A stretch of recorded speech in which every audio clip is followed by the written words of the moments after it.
Oitavo ano. Bom, então nós vamos começar pela página 37. Então, quero que vocês prestem bem atenção no texto, porque depois vocês vão precisar para fazer os exercícios de interpretação. Tá? Então, o texto da unidade 6, Relationship. Então, o texto fala sobre o quê? Relacionamento. Então, aqui, love is essential, but... Então, o amor é essencial, mas... Então, vamos ver a história do texto. Esther e Martin se conheceram no fim dos anos 40. Ele era vendedor. Ela trabalhava de caixa em um restaurante. Ele estava procurando um lugar para comer e acabou no restaurante da família dela. Eles só vieram a se conhecer porque Esther literalmente esbarrou em Martin com uma xícara de café. Manchou o terno dele, mas Martin não ficou zangado com ela. Ela pediu desculpas e eles começaram a conversar. Desde então, conversar é o principal no relacionamento deles. Eles se casaram, mas não tiveram filhos. As coisas nem sempre estiveram bem, mas eles conseguiram resolvê-las, apenas conversando. Até mesmo daquela vez que Martin esqueceu o aniversário de casamento. Eles dizem que há muitas coisas importantes em um relacionamento. Você tem que levá-lo a sério. Você não pode menosprezar o outro. Você tem que dar apoio. Você não deve tentar se apossar do outro. Fazer ou não algumas coisas pode destruir um relacionamento ou fazê-lo dar certo. Respeito, admiração e afinidade também são importantes. Eles ainda estão juntos e compartilhando esta lição como todo mundo. Amor é essencial, mas não resolve tudo sozinho. Bom, então essa é a ideia principal do texto. Bom, aqui nós temos o banco de palavras, né, que é um dicionário, que traz o vocabulário do texto. Sat down, sentou-se, seats, cadeiras e assentos. Crowded, cheio, lotado, né, que se refere ao restaurante. Dragged, arrastado. Financial losses, perdas financeiras. Struggle, esforçar-se, lutar. Leadership, liderança. Speech, discursos. Então, aqui são algumas palavras que estão no texto. Bom, agora nós vamos aos exercícios de interpretação, por isso que é importante prestar bem atenção no texto. Qualquer dúvida, vocês podem voltar ao vídeo para poder responder. Número 1. De acordo com o texto, escolha a alternativa correta. They, quer dizer eles ou elas, refere-se a quem? Então, aqui tem as opções. Everybody, Esther's family, Esther e Martin. Esse they, eles ou elas, se referem a quem aqui no texto? He refers to. He quer dizer ele, se refere a quem? Esther's father, Martin ou Esther. C, she, lembra de she? Ela, refers to, se refere a quem? A waitress, garçonete, Esther, anybody, ninguém. In the last sentence, it, esse pronome it se refere a... O it na última linha se refere a quê? Ao quê? Respect, love ou lesson. Então, vocês vão lá na última linha para ver o que o it se refere. Lembrando que o it se refere a coisa, objeto, animal, não se refere a pessoa. Então, aqui não tem pessoas, mas o it lá na última linha, ele está se referindo a uma dessas palavras. Tá? Então, vocês vão procurar aqui, ó, na última linha, love is essential, but it doesn't solve everything alone. Então, it aqui está se referindo ao quê? Tá? Só olhar aqui na última linha para saber o que o it se refere. Tá bem facinho aí, ó. Bom, circule os pronomes do parágrafo. Então, aqui, nesse parágrafo, há pronomes. Então, eu circulei mais palavras, até mesmo que não são pronomes, para não ficar a resposta aparente. Então, deixei só um de exemplo. Mike is very happy with his marks. Então, aqui está dizendo o quê? Que o Mark, ele está muito feliz, tá? Com as notas em matemática. Ok? Então, vocês vão... Aí, aqui eu já tenho, né, o pronome circulado e eu deixei de exemplo. Aí, vocês vão fazer o quê? A mesma coisa, vocês vão procurar os pronomes, tudo que for pronome vocês vão circular. Bom, de acordo com o texto, escreva T, T é verdadeiro, então não é para botar V, é para botar T quando for verdadeiro. Se a sentença is true, verdadeira, e F, if it's false, e o F quando for falsa. Então T quando for verdadeiro, e o F para falsa. Então vou ler aqui e vocês vão ver de acordo com o texto, se é verdadeiro ou falso. Morty and Esther never married, nunca casaram. Aí vocês vão ver lá de acordo com o texto, qualquer coisa volta o vídeo. Morty and Esther knew each other in 1940. Eles se conheceram em 1940. Esther was a cashier at the restaurant. Esther era balconista ou caixa no restaurante. Morty was just looking for a place to eat. Então, Morty estava apenas procurando um lugar para comer. They believe love solves everything. Eles acreditam que o amor resolve tudo. They think respect is a very important thing. Eles acham que respeito é uma coisa muito importante. Bom, então aqui, olha, são respostas pessoais. Então, eu vou traduzir, mas as respostas são pessoais e vocês vão escrever em português. Então, vamos lá. Aqui está dizendo o seguinte: relacionamentos existem não só entre duas pessoas apaixonadas. Você tem uma relação com cada pessoa da sua vida. Responda as questões sobre relacionamento. Aí a primeira. Você acha que algum relacionamento, especialmente entre um casal apaixonado, pode sobreviver sem respeito? Explique. Por quê? Você acha que um relacionamento entre um casal pode viver sem respeito? Se sim ou não, você vai dizer o porquê. Vai explicar, tá? Em português com as suas palavras. Affinity. Afinidade. É algo que realmente cria relacionamentos. Todo mundo pode encontrar pessoas que compartilham das suas opiniões, crenças, gosto musical, filmes preferidos e etc. Pense em uma pessoa com que você tem um bom relacionamento. Pode ser o quê? Um amigo, um parente, a sua mãe, tá? Que afinidade você tem com ele ou com ela? Então, você vai pensar numa pessoa, ok? Que você tem um bom relacionamento, que vocês compartilham ideias, opiniões, crença, gosto musical, algumas preferências. Pode ser qualquer parente, um amigo, a sua mãe. E você vai dizer quem é essa pessoa, né, em português, e vai dizer qual a afinidade que você tem com ela, em português também. Número 5, escolha do texto. Então, aqui são respostas pessoais, tá?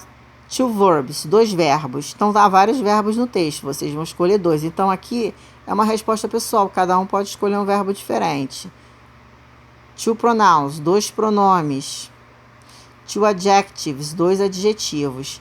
Então, são respostas pessoais. Cada um, né, vai responder de uma forma, desde que seja 2 verbos, né, vai escrever em inglês, né, o verbo que está lá no texto, os pronomes também em inglês e 2 adjetivos em inglês do texto. Número 6, relacione as colunas. Então, vocês vão relacionar com o significado em português. Feel, like, say, want e think. Então, vocês vão ver qual o significado em português. Qualquer coisa, vocês vão lá naquela lista de verbos, se vocês tiverem dúvida, e vai relacionar. Bom, agora vamos ao ponto aqui chave da lição, né? Que é a gramática. A gente vai falar sobre pronomes, tanto que no exercício aqui já faz a introdução sobre pronomes, ó. Pronouns. Nós vamos ver aqui 2 tipos de pronomes. Usamos pronomes para substituir nomes em diferentes situações e posições na oração. Trabalharemos nesta unidade inicialmente os pronomes pessoais do caso reto, que é chamado de subject pronoun. Então, esse pronome aqui é o pronome do caso reto. São os pronomes que eles têm a função de sujeito dentro da frase, tá? Então, o subject pronoun é o pronome do caso reto, já está até dizendo aqui. São aqueles pronomes que têm a função de sujeito. E os pronomes pessoais do caso oblíquo. Esse aqui são os do caso oblíquo. tá? Que são chamados de object pronouns. Os subject pronouns são usados para substituir o sujeito da oração. Os object pronouns são usados para substituir o objeto direto ou indireto da ação. Então, veremos aqui, ó, pronouns, subject pronouns, são os pronomes do caso reto, que tem função de sujeito. Então, o subject pronoun, ele sempre vai ter a função de sujeito dentro da oração. Então, I quer dizer eu, you, você, he, ele, she, ela, it é neutro, usado para coisa, objeto ou animal no singular. A tradução pode ser ele ou ela. We, nós, you, vocês, they, eles ou elas. Então, esses pronomes aqui, eles têm a função de sujeito. Então, eles sempre vão iniciar o que? A oração. Agora aqui, object pronouns são os pronomes do caso oblíquo. Então, os pronomes do caso oblíquo, eles não podem exercer a função de sujeito da oração. Eles vêm depois de verbos e preposições, tá? Então, eles sempre vão ficar o quê? No meio ou no final da frase, porque eles não podem assumir a função de sujeito. Então, a gente também tem que fazer o quê? O link, né? A ligação. Então, para I, que é eu vou usar me, mim.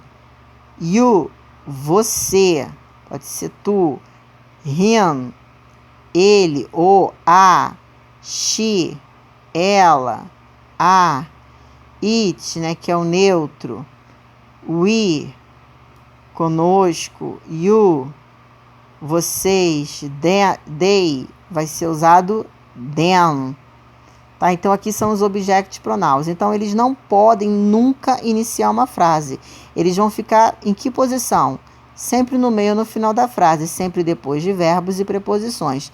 E já os subject pronouns, que eles têm a função de sujeito, são os pronomes retos, eles funcionam como sujeito da oração. Então, aqui o exemplo. Ó, vejamos algum exemplo. Tom. Então, como foi dito, os pronomes também eles são usados para substituir o quê?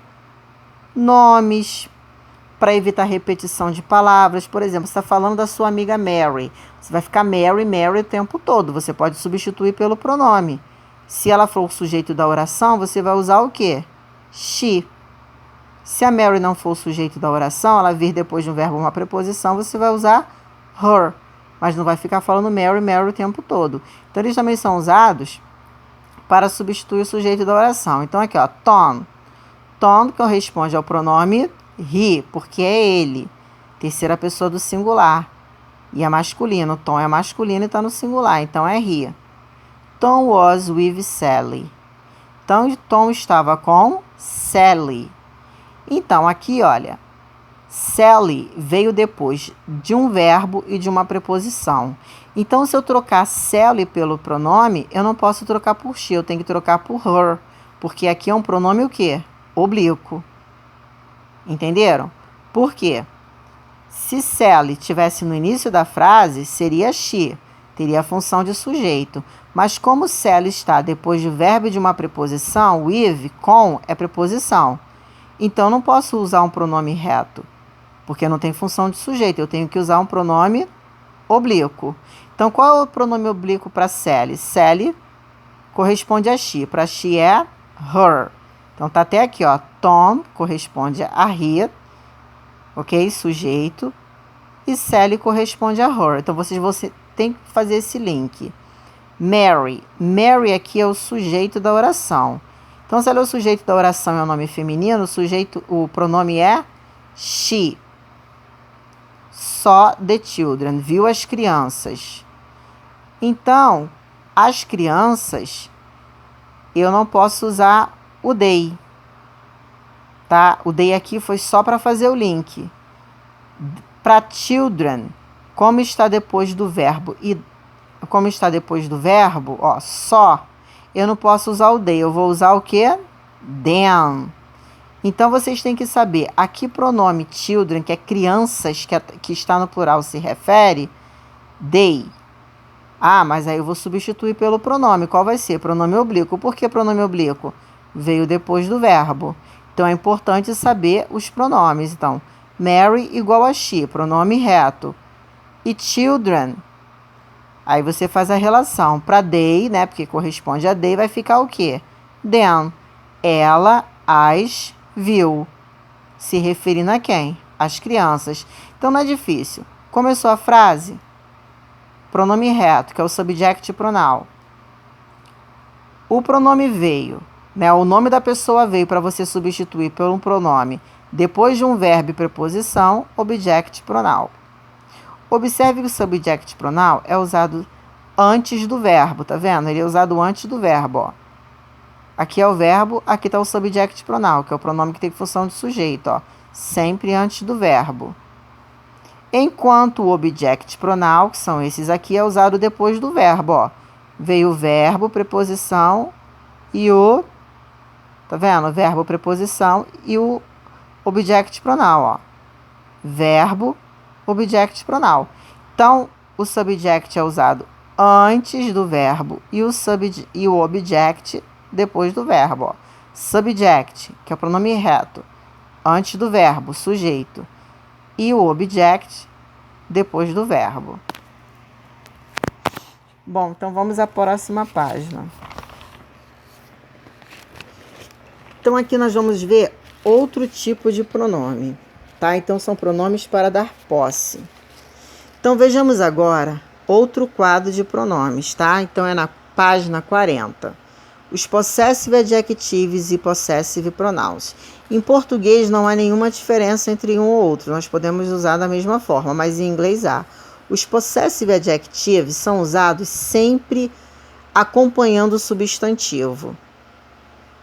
E os possessive pronouns, eles sempre são usados depois de verbos ou do substantivo que já foi mencionado anteriormente. Mas aí nós temos que fazer aquela ligação, ó. Para I eu vou usar o quê? My, meu ou minha. Para you, your, seu ou sua. Para he, his, dele. Para she, her, dela. Para it, que é coisa, objeto, animal, its. Para we, que é nós, our, nosso ou nossa. Para you, your, que é seus ou suas. Para they, their, deles ou delas. Aqui é a mesma coisa. Para I eu vou usar o quê? Mine, meu ou minha. Para you, yours. Então aqui ó, não é plural, é a forma do pronome. Seu, sua. Para he, his, tá vendo? Não muda. Para she, hers, não é plural, é a forma do pronome, dela. Para it, algumas gramáticas dizem que não tem correspondente, algumas aceitam o its. Para we, que é nós, vamos usar ours, que pode ser nosso ou nossa, nossos ou nossas, aqui está no plural. Para you, yours, seus ou suas, e para they, theirs, deles ou delas. Então vamos lá ver mais detalhadamente a diferença. Vejamos algumas observações sobre o uso do possessive adjective e dos possessive pronouns. O possessive adjective, que são esses pronomes aqui, são usados antes do objeto, sempre seguidos pelo substantivo. Então, como assim? Ele tem que vir antes do substantivo, ele vem acompanhando meu pai, my father. Então, ele sempre vem antes do substantivo. Qual o substantivo? Father, pai. My father is old, meu pai é velho. Outro substantivo aqui, ó, books, ele veio antes. Então, qualquer um desses pronomes, não importa qual, tem que vir antes do substantivo, acompanhando. My books are in the car. Meus livros estão no carro. Your computer was broken. Aqui está o substantivo, ó, computer. Ele veio antes. Seu computador estava quebrado. Então, esses pronomes aqui, os possessive adjectives, eles sempre vêm antes do substantivo, eles vêm acompanhando. Agora, nós usamos os possessive adjectives para deixar claro que algo pertence a alguém, ou alguma coisa pertence a outra, ou ainda está associado a algo. Então, ambos os pronomes é para indicar o quê? Posse. Bom, aqui nós vamos ver os exemplos com os possessive pronouns. The book is mine. O livro é meu. Por que aqui eu não posso usar o my? Porque o my, ele tem que vir antes do substantivo, teria que vir antes da palavra book. Já o possessive pronoun, primeiro você vai mencionar o substantivo e no final você vai mencionar ele. The pencil is yours, o lápis é seu. Se eu fosse colocar o possessive pronoun, seria your, teria que ser antes do substantivo pencil. Então essa é a diferença. O possessive pronoun, primeiro a gente menciona o substantivo e ele vem no final. The house is his, a casa é dele. The paper is hers, O papel é dela. These bikes are ours. Essas bicicletas são nossas. These oranges are yours. Essas laranjas são suas. The birds are theirs. Os pássaros são deles. Então, essa é a diferença. Primeiro a gente menciona o substantivo e depois usa o possessive pronoun. Observe nos exemplos acima o possessive pronoun. Foram usados depois do substantivo, sempre depois, enquanto o possessive adjective antes do substantivo. Bom, então aqui a gente vai continuar com o primeiro pronome que nós vimos, subject pronoun e object pronouns. Então vamos completar a tabela com os pronomes que estão faltando. Então aqui tem um exemplo, ó, subject pronoun, I. Então qual é o object pronoun correspondente? Me. Então o que vocês vão fazer?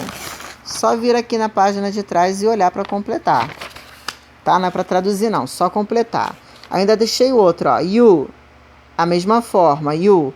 E o restante eu risquei. Vocês vão lá naquela página para completar. Número 2. Escolha o pronome correto para completar a frase. The teacher explained the situation. Tem duas opções. I e me. Eu e mim.